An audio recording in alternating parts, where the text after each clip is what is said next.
నమస్తే. ఆంధ్రప్రదేశ్ ప్రభుత్వం ఎంతో ప్రతిష్టాత్మకంగా ప్రారంభించింది ఆడుదాం ఆంధ్ర. క్రీడాకారుల్లో ఉన్నటువంటి క్రీడా స్ఫూర్తిని బయటికి తీసుకురావాలి. అలాగే ప్రభుత్వం తరపున ఒక ప్రోత్సాహం చేయాలి అన్న ఉద్దేశంతో ప్రభుత్వం ఆ కార్యక్రమాన్ని ప్రారంభించింది. అయితే కొన్ని చోట్ల అది వివాదంగా మారటమే కాకుండా పరస్పర దాడికి కారణమవుతుంది. మనం ఆ విజువల్స్‌లో చూస్తున్నాం. భయంకరంగా కొట్టుకున్నారు. చిత్తూరు జిల్లా కుప్పంలో. వాస్తవానికి కార్యక్రమాన్ని ప్రారంభించారు. కబడ్డీ పోటీలు జరుగుతున్నాయి 2 జట్ల మధ్య. అలా మార్నింగ్ నుంచి జరిగినాయి. బానే ఉంది. కొంతసేపు అధికారికంగా ప్రారంభించిన తర్వాత ఏ ఒక్కరూ అక్కడ కనిపించలా.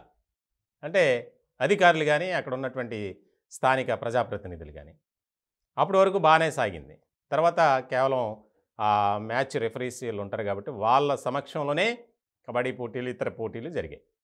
2 జట్ల మధ్య నెలకొన్నటువంటి వివాదం కాస్త దాడికి దారితీసింది. మనం చూస్తున్నాం. భయంకరంగా దాడి చేసుకున్నారు. అక్కడ ఉన్నటువంటి కుర్చీలతో తలలు పగిలేలా కొట్టుకున్నారు.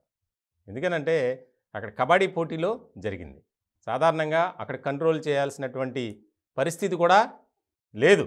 ఎందుకనంటే టీమ్స్కి సంబంధించినటువంటి మెంబర్స్, అలాగే అక్కడ ఎవరైతే ఉన్నారో రెఫరీ, ఎంపైర్స్ అంటారు వాళ్ళు ఉన్నారు అంతే. ఇక పోలీసులు కానీ, అధికారులు కానీ, అక్కడ ఉన్నటువంటి స్థానిక ప్రజాప్రతినిధులు, ముఖ్యంగా వైఎస్ఆర్సీపీకి సంబంధించి ఎవరూ లేరు. అలా అలా మాట పెరిగి గ్రౌండ్లోనే దాడి చేసుకునే పరిస్థితి. ఇందులో చాలామంది, ఒక 4 వరకు తీవ్రమైనటువంటి గాయాలు పాలయ్యారట. అంటే ప్రభుత్వ ఆలోచన మంచిదే. జగన్మోహన్ రెడ్డి గారు ఒక మంచి సంకల్పంతోనే ఈ కార్యక్రమాన్ని ప్రారంభించారు. కానీ చాలా చోట్ల ఇప్పటి వరకు జరిగాయి.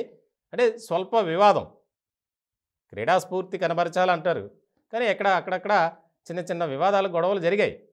కానీ ఈ స్థాయిలో దాడి చేసుకోవడం, అక్కడ కర్రలతో కొట్టుకోవడం, అక్కడ ఉన్నటువంటి కుర్చీలతో తలల మీద బాదుకోవడం, ఈ రకమైనటువంటి ఘటన చూసి అంతా షాక్ అయ్యారు. అక్కడ స్థానికంగా చాలా ఇది ఒక తీవ్రమైనటువంటి విమర్శలకు దారితీసింది. ఆ క్రీడాకారుల తల్లిదండ్రులు కానీ, కుటుంబ సభ్యులంతా కేసులు పెట్టారు ప్రభుత్వం మీదే, అక్కడ ఉన్నటువంటి అధికారులు, అలాగే ప్రజాప్రతినిధుల మీద. కంట్రోల్ చేయాల్సినటువంటి బాధ్యత వారి మీద ఉంది. ఆ పోటీలు అయ్యేంత వరకు వాళ్ళు ఉండాలి. కానీ ప్రారంభించడం ఎవడకాడు జంప్ అయిపోయాడట. సో దీని మీద తీవ్రమైనటువంటి విమర్శలు వినిపిస్తున్నాయి. ముఖ్యంగా ఎందుకంటే అక్కడ కంట్రోల్ చేయాలి. ఆ రకమైనటువంటి పరిస్థితులు వస్తే అసలే యువత ఎవరు తగ్గేది ఉండదు. సో ఇలాంటి సందర్భంలో అక్కడ ఉన్నటువంటి పరిస్థితులు రానున్న కాలంలో ఇటువంటివి పునరావృతం కాకుండా ఉండేలా చర్యలు తీసుకోవాలని డిమాండ్ ఎక్కువ అవుతుంది. మరి ఏ విధమైనటువంటి చర్యలు తీసుకుంటారు? ఇంకా దీనికి సంబంధించినటువంటి బాధ్యులు ఎవరైతే ఉన్నారో, అంటే దాడి చేసుకున్నవారు, గాయాల పాలైన వారు, వాళ్ళంతా హాస్పిటల్లో ఉన్నారు. కానీ అక్కడ ఉండాల్సినటువంటి అధికారులు ఎవరైతే ఉన్నారో, సాధారణంగా ఆ పోటీలు అయ్యేంత వరకు అక్కడ ఉన్నటువంటి కొంతమంది అధికారులకు డ్యూటీలు వేశారు. వాళ్ళు వెళ్ళిపోయారు.